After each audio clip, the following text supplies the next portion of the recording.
আলহামদুলিল্লাহ, এটা আমাদের নতুন মরিচের প্রজেক্ট। শুধু মরিচ না, এটা আসলে মরিচ এবং বেগুন প্রত্যেকটাই হচ্ছে আধুনিক মালচিং পদ্ধতিতে করা হয়েছে। যেহেতু এটা বর্ষাকালীন একটা চাষাবাদ, বর্ষাকালে অনেক রিস্ক থেকেই যায়। এটা হচ্ছে মধ্যবর্তী ড্রেন, এটা সম্পূর্ণ গিয়ে নদীর সঙ্গে যুক্ত হয়েছে। অর্থাৎ পানিগুলো বর্ষাকালে এই ড্রেনের মাধ্যমে এসে মেইন ড্রেনে, মাদার ড্রেনে পড়বে এবং পরবর্তীতে পাশেই আমাদের নদী হয়ে আছে, নদীতে নেমে যাবে। এই অংশটার মাঝে আসলে মরিচ করা হয়েছে। এটা হচ্ছে অ্যাগ্রো ওয়ানের ধূমকেতু জাত। এটা অত্যন্ত তাপমাত্রা সহ্য করতে পারে। আজকে বয়স হচ্ছে 5 দিন। ইনশাল্লাহ অনেক ভালো একটা আমরা ফলাফল দেখতে পারছি।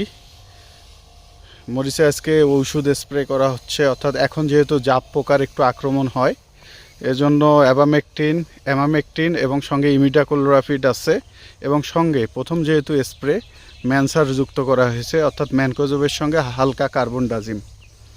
আমাদের আসলে 1 টনের বেশি অংশের মধ্যে মরিচ লাগানো হয়েছে এবং বাকি 2 টন অংশের মধ্যে আসলে বেগুন লাগানো হয়েছে।